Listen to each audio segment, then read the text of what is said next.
Manu sir, अब आपको लाते हुए जेन जी की बात हो रही है, अब तो जनरेशन बीटा भी आ गया है। भाषा को इस समय आप कैसे देखते हैं? और आपने तो कई लेखकों की रचनाओं का अलग अलग भाषाओं में जिन्होंने लिखा है उनका अनुवाद भी ओडिशा में, मतलब ओडिया भाषा में किया है। आज के समय में आपकी नजर में भाषा क्या है? देखिए, भाषा के बारे में पहले तो मैं आज तक संस्था को नमस्कार करता हूं, क्योंकि मेरे को यहाँ ये मंच पर बोलने के लिए मौका देने के लिए, और आपको भी बहुत बहुत धन्यवाद इसके मामले में। भाषा के बारे में मैं एक छोटा सा उदाहरण दूंगा। आपने सुने होंगे उड़ीसा के बड़े दिग्गज साहित्यिक थे गोपीनाथ महांती। वो मेरे को कैसे अच्छा स्टोरी लिखा जाता है उसके बारे में मैं उनका पास जाता था, हर सप्ताह में 2-3 दिन के लिए जाता था। एक स्टोरी मेरा था जो कभी प्रकाशित नहीं हुआ। उस स्टोरी में एक शब्द था इलाका। वो इलाका शब्द को वो पकड़ के बैठे, बोले क्या उड़िया में कोई इलाका का शब्द का बराबरी नहीं है, तुमने क्यों दिया उसको? हम दोनों का बहस बहुत दिन चला। बाद में छुट्टी हुआ, उनका एक शॉर्ट स्टोरी, बहुत बड़ा लंबा शॉर्ट स्टोरी निकला एक मैगजीन में। मैंने उसको पढ़ा, उसमें भी एक हिंदी शब्द यूज किए थे।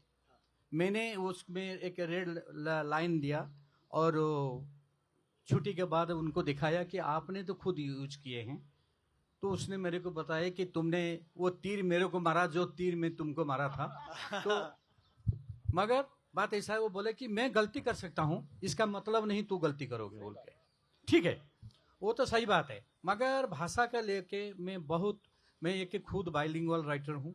हिंदी में आपसे बोलता हूँ, ग्रामर, हालांकि मेरा हिंदी भाषी से हो नहीं सकता है, मगर मैं कम्युनिकेट जरूर कर सकता हूँ हिंदी में, इसमें कोई दिक्कत नहीं, क्योंकि मैं हिंदी किताब भी पढ़ता हूँ। तो मेरा कहने का मतलब सर, मैं मनुदास जी जो कह रहे हैं ना कि जैसे वो बोल रहे हैं, तो उनके लिंग भेद हिंदी वालों को इसमें विशेष सतर्क रहना पड़ेगा कि इनका मजाक ना उड़ाएं। मैं सोशल मीडिया पे ये देखता हूं कि जो गैर हिंदी भाषी लोग हिंदी में लिखने का प्रयास करते हैं, उनको हिंदी के जो शुद्धतावादी हैं, जो प्यूरिटन लोग हैं, वो कहते रहे इसमें तो लिंग भेद है। अरे उड़िया में लिंग भेद ही नहीं है मूर्ख, उड़िया में लिंग भेद ही नहीं है, ये भी जाता है और ये भी जाती है, बस ऐसे बंगला में भी। तो मेरे कहने का मतलब ऐसा है कि भाषा का मतलब क्या है? भाषा का मतलब एक जाति का परंपरा को कैरी करता है। अगर आप एक दिन मान लीजिए आपका घर में कोई नहीं बात करेंगे, आप एक दिन कोशिश करिए, आप घर में 6-7 आदमी होंगे, 3-4 आपका बच्चे लोग, हस्बैंड वाइफ, माताजी पिताजी, और आपका जो घर में जो सहायता करते हैं हाउस हेल्प, वो सब लोग कोई कुछ बात नहीं करेंगे, वो चलेगा क्या? नहीं चलेगा। ऐसे ही है, जो हमारे हाउस हेल्प के बात बोलता है, जो भाषा मेरा पिताजी जो बोलते हैं, मेरा माताजी जो बोलते हैं, मेरा बीवी जो बोलता है, मेरा बच्चा जो बोलता है, सब अलग अलग भाषा है, मगर हम कम्युनिकेशन में तो कोई दिक्कत नहीं होता है, जो चाहता है वही होता है। तो मेरा कहने का मतलब, भाषा एक पोशाक जैसे, हम चारों आदमी का चारा पोशाक एक पहना हुआ है, मगर आदमी तो चारों है। It is a just and we are giving, वो जो ड्रेस को ज्यादा इंपॉर्टेंस दे रहे हैं, बॉडी को दे रहे हैं, आत्मा को नहीं दे रहे हैं। भाषा का माध्यम में साहित्य जो जाएगा वो आत्मा का शिखर तक जाएगा, ये कोई भाषा में लिखा हो। दूसरा भाषा में और एक उड़ीसा के बारे में बता रहा हूँ, आपने जैसे मेरे को अनुवाद बताए, मेरा अभी एक किताब मैंने एडिट किया था पेंगुइन के लिए, जिसमें पहला बार 1936 में जब उड़ीसा पहली बार भाषा का नाम पर पहला इंडिया में प्रदेश बना, वो है उड़ीसा। आप लोगों को ये जानकारी में दे देता हूँ, 1936 अप्रैल 1 मई। तो ये जो भाषा में 62 ट्राइबल लैंग्वेज है, उसमें कुछ मौखिक है, कुछ लिखित है।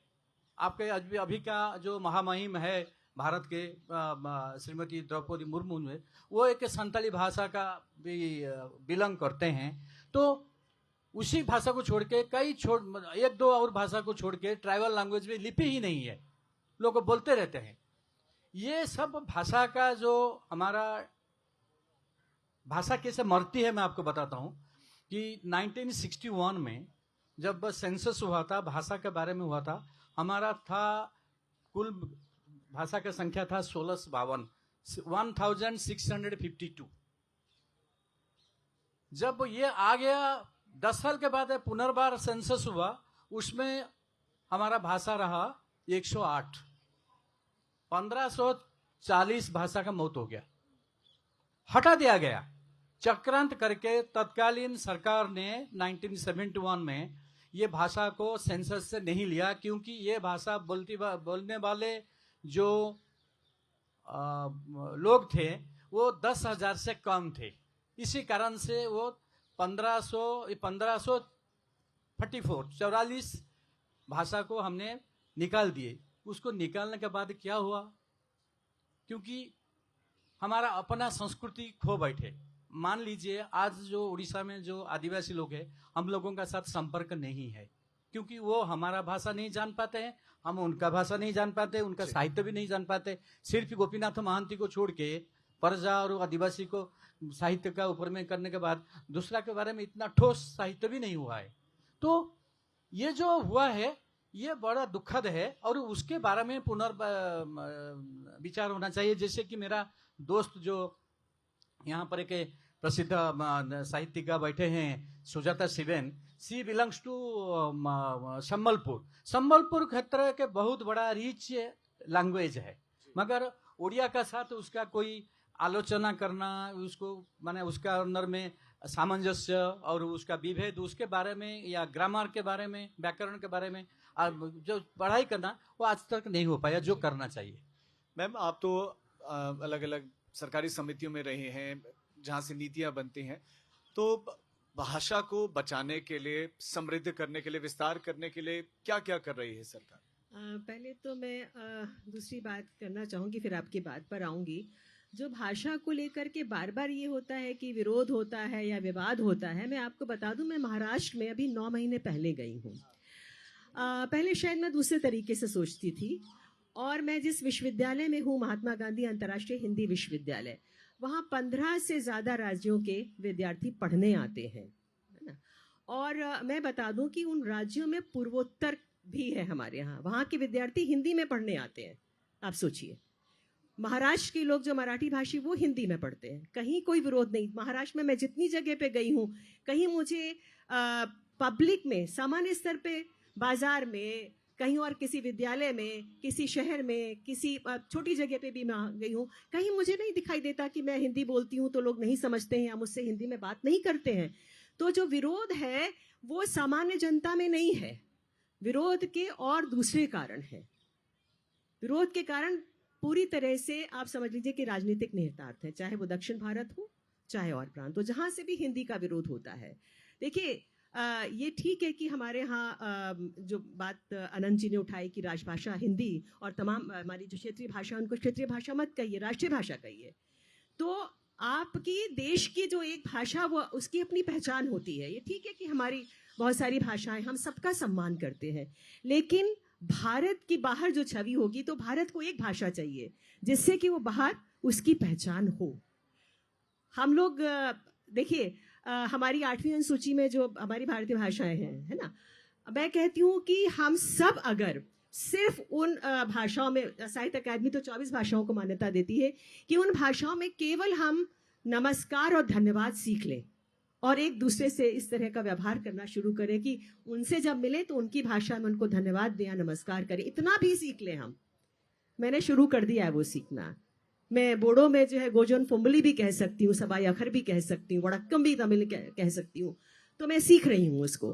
तो आप धीरे धीरे सीखना तो शुरू करिए कि हम दक्षिण भारत की भाषाओं को उत्तर भारत के लोग क्यों नहीं पढ़ सकते हैं, क्यों हमने वो शुरुआत नहीं की, क्यों हम मैं कहती हूँ, हम जो टीचर हैं, हिंदी के जो शिक्षक हैं, उनके पर बहुत बड़ी जिम्मेदारी है। हम हिंदी के शिक्षक तो बन जाते हैं, हम हिंदी की रोजी रोटी तो उससे कमाते हैं, हमारा घर तो उससे चलता है, लेकिन हम हिंदी का शिक्षण तो करते हैं, लेकिन हिंदी का संरक्षण नहीं करते। हम वो चेतना क्यों नहीं पैदा कर पाते? कैसे होगा संरक्षण? संरक्षण आप केवल माध्यम है आपकी भाषा, उतने से काम नहीं चलेगा। यही कारण है कि उत्तर प्रदेश में अभी कुछ साल पहले की बात थी, आप लोगों ने भी शायद वो खबर सुनी होगी कि इंटरमीडिएट और हाई स्कूल में 8 लाख के आसपास बच्चे इसलिए फेल हो गए क्योंकि वो हिंदी में फेल हो गए थे। उनकी मातृभाषा, ज्यादातर लोगों की मातृभाषा उसमें से हिंदी थी, क्योंकि ना तो हम अपने परिवारों में और ना ही हम अपने विद्यालयों में भाषा के प्रति, चाहे हिंदी हो चाहे और प्रांतीय भाषाएं हमारी हो, उनके प्रति एक जो लगाव होना चाहिए, एक जो स्वाभिमान होना चाहिए, जो गर्व का भाव होना चाहिए, वो हम पैदा नहीं कर पाए। हम अंग्रेजी के प्रति तो उनके मन में मोहासक्ति पैदा कर रहे हैं, वो हमारे सर के ऊपर चढ़ करके बोलता है।